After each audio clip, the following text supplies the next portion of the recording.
Borderline personality disorder ছোটবেলায় পাওয়া কোনো কষ্ট, sexual abuse, familial disharmony, parental discord বা অন্য কোনো রকমের কোনো তীব্র আঘাত থেকে এবং ওই আঘাতের ভেতরে থাকতে থাকতে আস্তে আস্তে একটা পর্যায়ে একজন মানুষের এই পার্সোনালিটি ডিসঅর্ডার তৈরি হয়ে যেতে পারে। এবং সাধারণত একজন মানুষের ভেতরে কি কি উপসর্গ থাকে গল্পের ছলে আপনাদেরকে একটু বোঝাবো আজকে। একজন মানুষ যার সব সময় তার ইমোশন কন্ট্রোল করতে খুব কষ্ট হয়, এত ইন্টেন্স নেগেটিভ ইমোশন সে নিজের ভেতরে ফিল করে এবং সেই ইমোশনটা সে খুব দ্রুত বের হয়ে আসতে পারে এমন না, বলা যেতে পারে মোটামুটি তার জন্য একদিন পুরোটা লেগে যেতে পারে ওই নেগেটিভ ইমোশনটা থেকে বের হয়ে আসতে, যেখানে একজন সাধারণ মানুষ হয়তো আধা ঘন্টা বা 20-15 মিনিটের ভিতরে ম্যানেজ করে ফেলতে পারে। এবং ওই তীব্র ইমোশনটা সে যখন ফিল করে সে ঠিক জানে না এটা কিভাবে ম্যানেজ করতে হয়। সব কিছুতেই তার একটা ভয় কাজ করে যে তাকে হয়তো মানুষ ঠিক বোঝে না বা সে হয়তো নিজেকে বোঝাতে পারে না। এবং ইন্টেন্স ইমোশনাল আনস্টেবিলিটিটা আস্তে আস্তে তার ভেতরে তার সেলফ ওয়ার্থ নিয়ে কোয়েশ্চেন স্টার্ট করে, তার আইডেন্টিটি নিয়ে সে আসলে খুবই কনফিউজ থাকে এবং সবসময় একটা অস্থিরতা বোধ তার ভেতরে কাজ করতে থাকে যে আমি আসলে কোন আইডেন্টিটিতে গেলে মানুষ আমাকে অ্যাকসেপ্ট করবে বা আমি আমার নিজেকে অ্যাকসেপ্ট করব। এখান থেকে বোঝা যায় যে মানুষটার সেন্স অফ সেলফ যে আইডিয়াটা হবে এটা অতটা স্ট্রং না। বাহিরের মানুষ যদি তাকে মাথায় উঠিয়ে ফেলে, অনেক প্রশংসা করে, তার মনে হয় আমি হয়তো আসলেই অনেক বড় কেউ। বাহিরের মানুষ যদি তাকে বলে যে ইউ আর নাথিং, সে সাথে সাথে মনে করে আসলে আমি তো কেউ না, আমার আসলে বেঁচে থেকে আমি কি করব বা আমি আসলে কি করছি এই পৃথিবীতে। এবং অদ্ভুত রকমের একটা শূন্যতা বোধ তার ভেতরে সব সময় থাকে, কিছুতে শান্তি পাই না। আমি আসলে কি করলে শান্তি পাবো, কোথায় গেলে শান্তি পাবো, কেন আমি কোথাও স্থির হতে পারছি না। এবং আরও যেটা থাকে, তার সব সময় মনে হয় তাকে ছেড়ে তার ভালোবাসার মানুষরা বা সে যাদেরকে অনেক কাছের ভাবে তারা তাকে চলে যাবে ছেড়ে। এবং অদ্ভুতভাবে সে তাদের কাছ থেকে ওই অ্যাসিউরেন্সটা পেতে চায় যেটা কিনা সামনের মানুষটাকে অনেক সময় সাফোকেটেড করে ফেলে। এবং সামনের মানুষকে সে বোঝাতে পারে না কেন আমার ভেতরে এই ভয়টা কাজ করে, তুমি আমাকে ছেড়ে চলে যাবে। এবং অনবরত সে তার নিজের এই ভয়টার সাথে যুদ্ধ করতে থাকে এবং তাকে সবসময় তাড়া করতে থাকে যে তুমি কিন্তু ভালোবাসার যোগ্য না, তোমাকে কিন্তু কেউ ভালোবাসবে না, আজকে তোমার সাথেও সুন্দর আচরণ করছো কিন্তু কালকেই তোমাকে ছেড়ে চলে যাবে। এবং সব সময় সে নিজে ওটা ম্যানেজ করতে থাকে, কারণ সবসময় তো সে বলতে পারছে না, কারণ যখন যখন কাছের মানুষগুলোকে বলছে আপনি বা তুমি কি আমাকে ছেড়ে চলে যাবে, তারাও তো এক পর্যায়ে বিরক্ত হয়ে যায়। এবং তখন আসলেই তার ফিয়ারটা বাস্তবে সে দেখতে পেলে তার বিভিন্ন রকমের যে মেকানিজম থাকে ওটা সে অ্যাক্টিভেট করে, কাজে আপ্রাণ নিজের সাথে একটা লড়াই করতে থাকে। এবং ভেতরে ভেতরে এত যুদ্ধ চলতে চলতে না দেখা যায় কি মানুষগুলোর মুড সুইং খুব দ্রুত হয়ে যায়। মানে এই মানুষগুলোর সাথে জিনিসটা এরকম হয় যে আজকে সে হয়তো খুব হাই ফিল করছে সকালবেলা, ঠিক সকাল 7টায় সে হাই ছিল, 9টা বা 10টার মধ্যে সে এমন লোতে চলে গেল যে সে নিজেই বুঝতে পারছে না এবং কন্টিনিউয়াস এই মুড সুইংটা থাকে। এই উপরে উঠছে তো এই নিচে নামছে, কাইন্ড অফ একটা রোলার কোস্টার রাইড, ধাপাস ধাপাস করে উঠছে ফেলছে। সে নিজেই নিজের সাথে ক্লান্ত হয়ে যেতে থাকে যে আসলে আমি আমার নিজেকে বুঝি না কেন, আমি আমার নিজেকে ম্যানেজ করতে পারি না কেন, আমার ইমোশনগুলো এত বেশি ইন্টেন্স কেন, নিজেই নিজেকে অনেক বেশি প্রশ্ন করতে থাকে। এবং এই ইন্টেন্স ইমোশনগুলোর পাশাপাশি যেটা হয় তার প্রচণ্ড রাগ হতে থাকে। এবং আমরা এটা বলি যে বর্ডারলাইন পার্সোনালিটির মানুষগুলোর রাগগুলো প্রচণ্ড বিধ্বংসী হয়। সে যখন রেগে যায় সে কিছুতেই তার নিজেকে তো ম্যানেজ করতেই পারে না এবং সে অনেক সময় এটাও বোঝে যে আমি আমার রেগে গিয়ে সামনের মানুষটাকে এত বাজেভাবে আঘাত করি যে ও এটা ডিজার্ভ করে না, বাট ওই সময়টাতে তার কোনো কন্ট্রোল থাকে না এবং তার জাস্ট মনে হয় সামনে যে মানুষটা আছে তাকে ক্ষতবিক্ষত করতে হবে, যে কোনো উপায়ে তাকে ক্ষতবিক্ষত করতে হবে এবং আমাকে ওই যুদ্ধে জিততে হবে।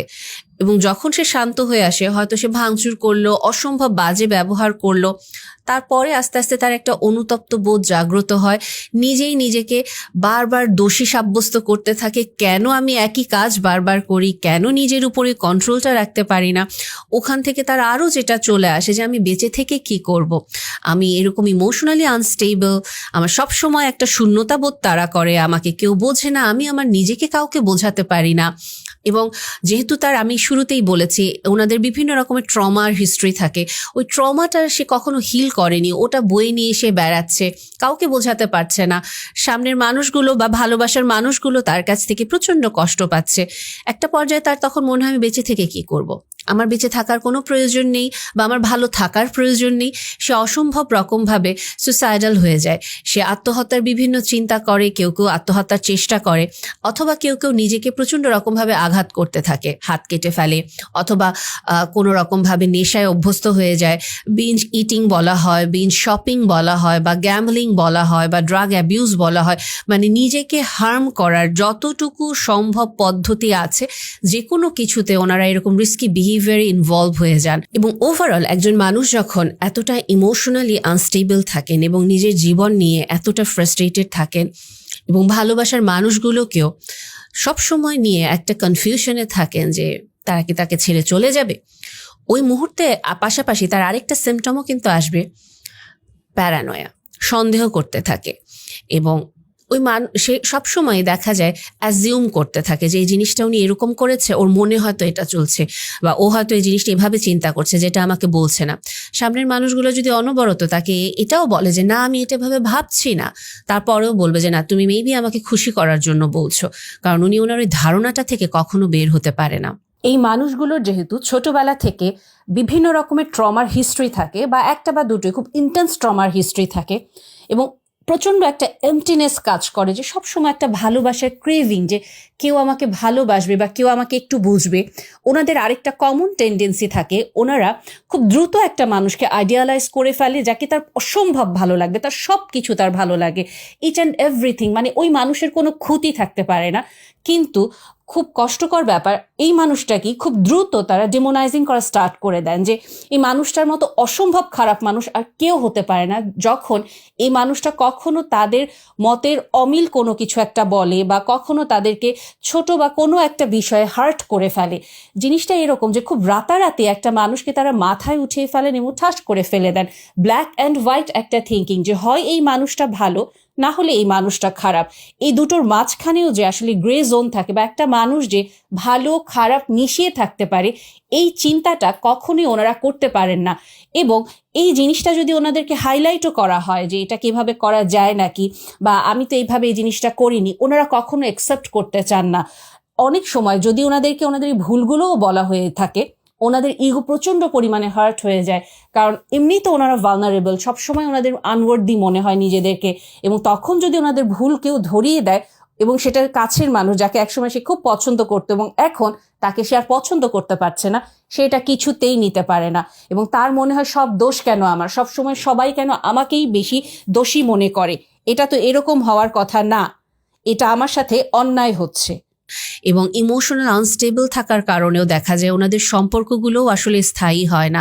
এবং অনেক ক্ষেত্রে পার্সোনালিটি ডিসঅর্ডার বলতেই তো আমরা সাধারণত অনেক সময় এটাই বলি যে ওনার ইমোশনাল আনস্টেবিলিটির পাশাপাশি ওনার রিলেশনশিপকে স্টেবল, তখনই কিন্তু আমরা আসলে বলি যে ও আচ্ছা ওনার রিলেশনশিপ তো আনস্টেবল, কাজে ওনার পার্সোনালিটি ডিসঅর্ডার আছে। এবং অদ্ভুতভাবে একটা জিনিস কি জানেন, এই মানুষগুলোকে আমরা যদি সোশ্যাল মিডিয়া, সিনেমা বা পাবলিকলিও দেখি, সবাই এদেরকে টক্সিক বলবে। এবং আমি যে বর্ণনাটা বললাম, এটা তো আমি মানুষটার নিজের ভেতরের অনুভূতিটা বললাম, মানুষটা মেলাচ্ছে হয়তো এখন যে আসলেই তো আমার সাথে এরকম হচ্ছে, কিছু ভয়, কিছু কষ্ট আমাকে তাড়া করে বেড়ায়। কিছু কিছু সময় আসে আমি আমার ঠান্ডা মুহূর্তে, স্থির মুহূর্তে এত ঠিক করি যে আমি এভাবে আচরণ করব, আমি ওভাবে আচরণ করব, আমি এত সেলফ হেল্প বই পড়ছি, কিন্তু যখন যখন ওরকম সিচুয়েশন আসে আমি কেন নিজেকে কন্ট্রোল করতে পারি না, কেন আমি অদ্ভুতভাবে মনে হয় যে একটা মানে অটোমেটিক একটা মেশিনের মতো চলা শুরু করি, আমার কোনো মেকানিজম কাজ করে না। কারণ কি, তারা তাদের ট্রমা হিল করে না,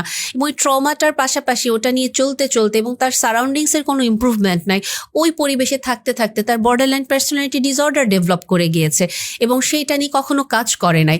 কাজেই যতই সেলফ হেল্প বই পড়ুক, যত যাই পড়ুক, তার ট্রমা তো তার ভেতরে আছে স্মৃতি হিসেবে। তার ওই আচরণগুলো তো, যেটা মানে সে তার কষ্ট থেকে বাঁচার জন্য নিজেকে আস্তে আস্তে অভ্যস্ত করেছে, ওই আচরণগুলো তো তার সাথে আছে।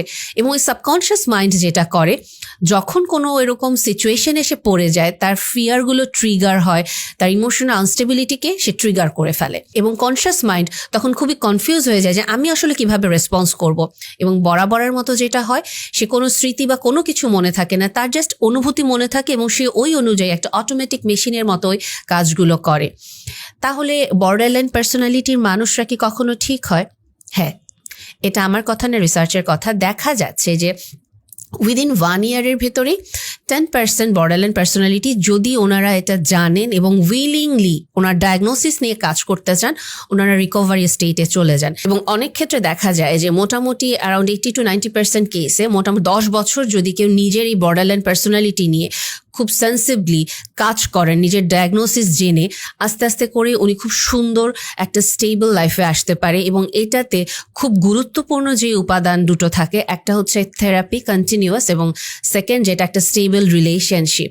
সো এই মানুষগুলো যে ট্রমার ভিতর দিয়ে গিয়েছে এবং ওখান থেকে আস্তে আস্তে সেই পার্সোনালিটি যে ডিসঅর্ডারটা ডেভেলপ করেছে, এটা অ্যাকচুয়ালি হিল হয় যদি এই মানুষটা নিজে এই ডায়াগনোসিসটা জানে, অ্যাকসেপ্ট করে, এটা নিয়ে কাজ করতে আগ্রহী হয় এবং একটা থেরাপি ভালো পায়, এবং লাস্টলি একটা স্টেবল রিলেশনশিপ এসে যেতে পারে যেখানে সে লাভেবল ফিল করবে। এবং ওনারা বিভিন্ন রিস্কি বিহেভিয়ারে ইনভলভ হয়ে যান এবং ইম্পালসিভিটির কারণে ওনারা এমন এমন সিদ্ধান্ত নিয়ে ফেলেন হুটহাট, যেটা ওনারা ওনাদের ঠান্ডা এবং স্থির সময় বলেন যে আমি এরকম কিছু করব না। এবং স্বাভাবিকভাবেই যেহেতু ওনাদের মুড সুইংটা অনেক বেশি হয়, আমরা বাইপোলার ডিসঅর্ডারের সাথে অনেক সময় এটাকে মিসডায়াগনোসিস করে ফেলি পার্সোনালি যখন আমরা সেলফ ডায়াগনোসিস করি।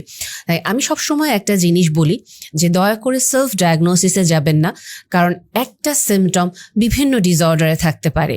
কাজেই ওভারঅল আমরা এই জিনিসগুলো একটু মাথায় রাখবো। বর্ডারলাইন পার্সোনালিটিতে এই যে একটা ইমোশনাল রোলার কোস্টার থাকে এবং তাদের অদ্ভুত রকমের বিধ্বংসী রাগ এবং এই যে বলেছি প্যারানয় বা সন্দেহ প্রবণতা থাকে, অনেক ক্ষেত্রেই এই কারণেও তাদেরকে বিভিন্ন সময় তাদের ডায়াগনস্টিক ডিলেমা চলে আসে।